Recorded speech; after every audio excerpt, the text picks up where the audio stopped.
Televisa presenta.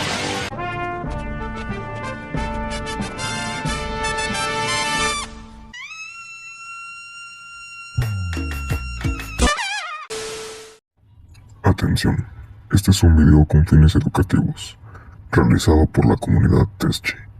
Repito, este es un video con fines educativos, realizado por la comunidad Teschi. Hola compañeros y maestra, buenos días. El día de hoy haremos nuestro video para YouTube acerca de ética, moral y sobre los autores más importantes de estos temas.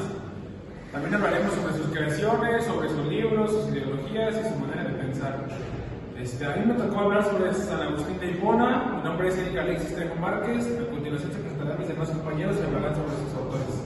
Buenos días compañeros, mi nombre es Omar García.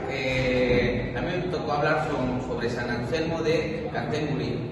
Y vamos a hablar un poquito de sus dos grandes temas que tienen sus libros, de modológico y profológico. Y vamos a hablar de por qué, si tiene razón o no tiene razón este autor. Buenos días, maestro, compañero. Mi nombre es Ulises Cruz. Yo voy a hablar sobre el autor de Santo Tomás de Aquino. Él igual habla sobre Dios, sobre iglesias cristianas.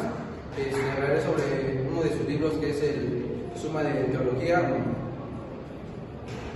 Buenos días compañeros, mi nombre es Gael Ernesto y yo hablaré sobre los cínicos.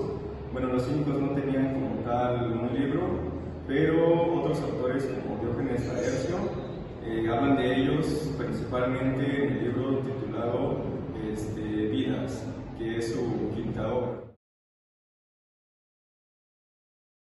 La ética y la moral según para los cínicos. Para los cínicos, la ética y la moral consiste en vivir conforme a la naturaleza, rechazando las riquezas y placeres artificiales. Para ellos, la virtud es vivir con sencillez y autoeficiencia. Las características sobre la ética y la moral para los cínicos son dos muy importantes, que es el rechazo de lo material y lo superficial, y la valoración de la virtud como el bien supremo. Los elementos utilizados en el pensador filosófico de los cínicos con respecto a la ética y la moral serían tres. En este caso sería la ironía, la provocación y el cuestionamiento hacia las normas sociales. La principal aportación de los cínicos sería que la felicidad se logra mediante la vida virtuosa. Los cínicos no dejaron muchas obras escritas, ya que priorizaban el ejemplo de vida, pero no obstante su legado se transmite a través de otros autores, como lo puede ser Diógenes Laercio.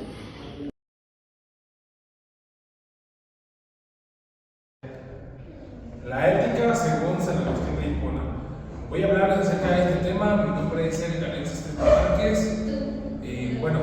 Se centra en la libertad humana, en la búsqueda de la felicidad y en la lucha contra el mal, para el amor a Dios y al prójimo. Son los fundamentales para la ética y la moral. San Agustín de Hipona tenía varios puntos.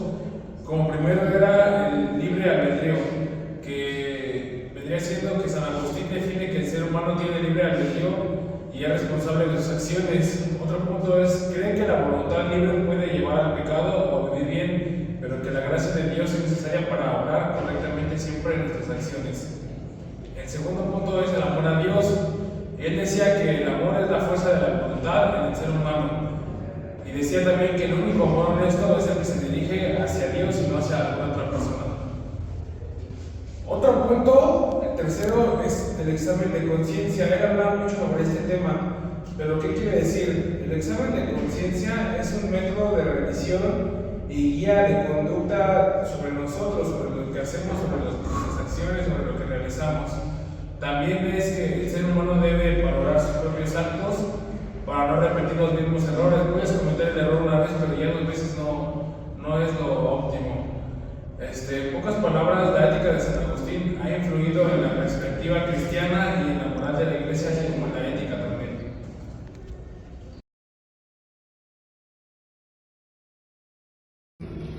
Buenos días compañeros, a mí me tocó hablar sobre la aportación del argumento ontológico de Anselmo de Canterbury. Este argumento nos dice que Dios es el ser el cual no puede concebir nada mayor. Según si concebimos a Dios como el ser más grande y perfecto, entonces este sí debe de existir en la realidad, ya que la existencia es una cualidad mayor que no existe en la mente. ¿Podría concebirse algo mayor a un ser igual a Dios? Esa es nuestra pregunta. Pero ¿qué existe en la realidad? Por lo tanto, Dios debe existir en la realidad para ser considerado el más grande y perfecto. Este argumento de San Anselmo nos dice que su objetivo es un debate y crítica a lo largo de la historia. Él tuvo que pasar por muchas críticas para ser considerado, su opinión más que nada.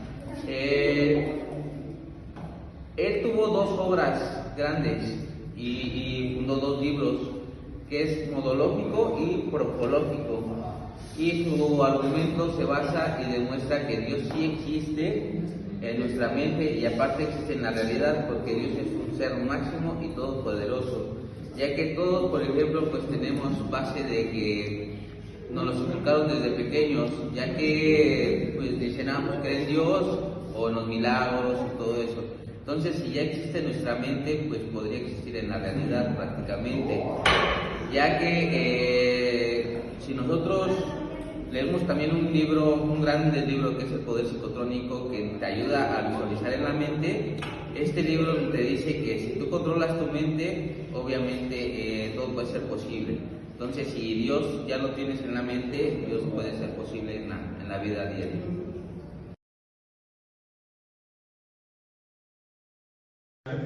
La ética según Santo Tomás de Aquino. ¿Qué es la ética para Santo Tomás? La ética es un conjunto de reflexiones y orientaciones que buscan el bienestar de la sociedad y del individuo. Las características que tiene la ética según Santo Tomás eran que para considerar la razón como guía para actuar del bien eran las siguientes: la razón, la virtud, la felicidad, la ley natural, la orden moral, la justicia y la iglesia. Los elementos utilizados eran: él utilizó la voluntad, la razón, la ley natural y las virtudes. Una de sus principales obras que utilizó fue las síntesis teológicas, igual los comentarios y tratados. Ya.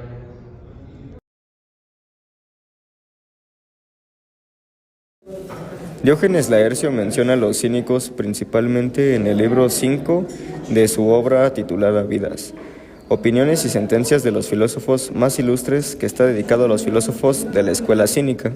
En este libro Diógenes Laercio se centra especialmente en Diógenes de Sinope, el más célebre de los cínicos, pero también habla de otros representantes como Atisthenes, considerado el fundador del cinismo, Crates de Tebas e incluso Hiparquia, una de las pocas mujeres filósofas mencionadas en la antigüedad.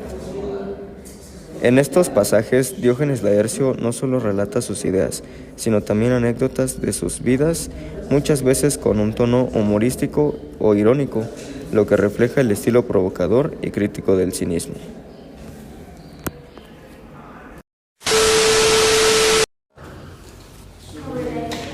San Agustín de Hipona, libro La Trinidad. Voy a hablarles acerca de esta obra de este autor de la Ética. San Agustín enseñó que la Trinidad es la unidad de tres personas en un solo Dios, el Padre, el Hijo y el Espíritu Santo. Para él la Trinidad es un misterio que va más allá del alcance de la razón humana. Estas son algunas palabras de San Agustín de Hipona acerca del libro. De este libro nos dejó algunas enseñanzas, como por ejemplo, el Padre es sabiduría y el Hijo es sabiduría. El Padre tiene memoria de sí y también la tiene el Hijo. El Padre engendra al Hijo, por lo que el Hijo no es la misma persona que el Padre. El Espíritu Santo es tanto Espíritu del Padre como del Hijo. La Trinidad es un arquetipo de la comunión. La Trinidad es la fuente de todos los misterios de la fe. La Trinidad es la luz que ilumina los otros misterios de la fe. Y por último, la Trinidad es la enseñanza más fundamental y esencial en la jerarquía de las verdades de fe. Consideraciones de la Trinidad. La doctrina Trinidad es un dogma central del catolicismo. La Trinidad es un misterio que va más allá del alcance de la razón humana.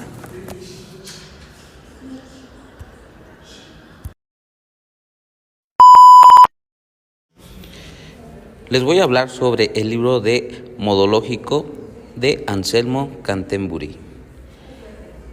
Este libro nos habla sobre este autor que representa su famoso argumento ontológico para la existencia de Dios.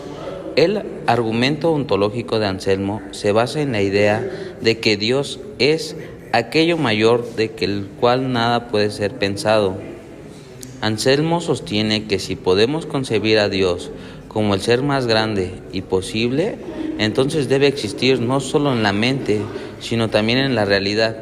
Si no, de lo contrario no sería el ser más grande, ya que existe en la realidad es más grande que solo existir en la mente. El libro también se desarrolla como en una oración dirigida a Dios, donde Anselmo expone su reflexión filosófica de forma devota, buscando demostrar que la existencia de Dios es una verdad. Además, él argumentó también que aborda sobre temas como la naturaleza de Dios, la relación entre la fe y razón, la relación entre conocimiento humano y el conocimiento divino. En este trabajo ha sido fundamental en la filosofía medieval, ya que ha generado numerosos debates e interpretaciones a lo largo de su historia.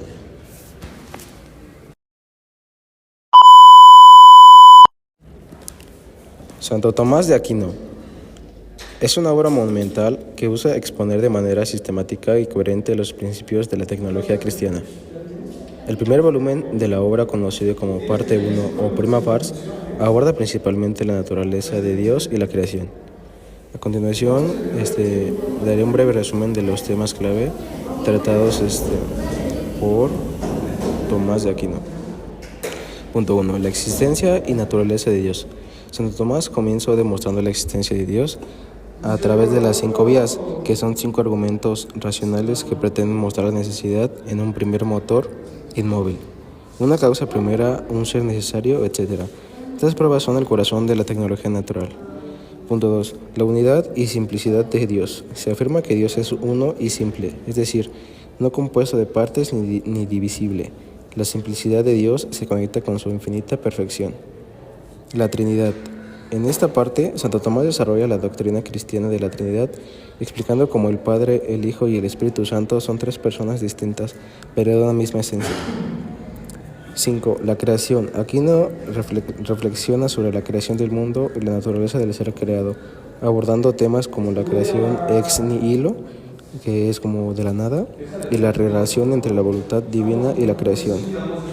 Un pequeño resumen, que es que la Prima Pars de la suma tecnológica establece los principios fundamentales de la tecnología natural, la razón humana aplicada a Dios y al mundo, y prepara el terreno para los volúmenes posteriores, que abordan la creación del mundo material, la moralidad humana y la obra redentora de Cristo.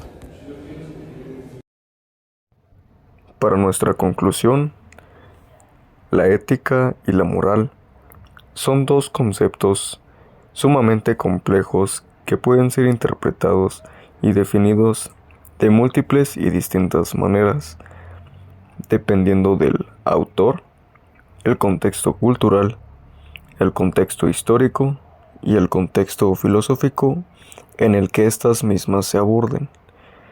Mientras algunos pensadores las consideran como normas universales que guían el comportamiento humano, otros las entienden como construcciones sociales que varían con el tiempo y las circunstancias.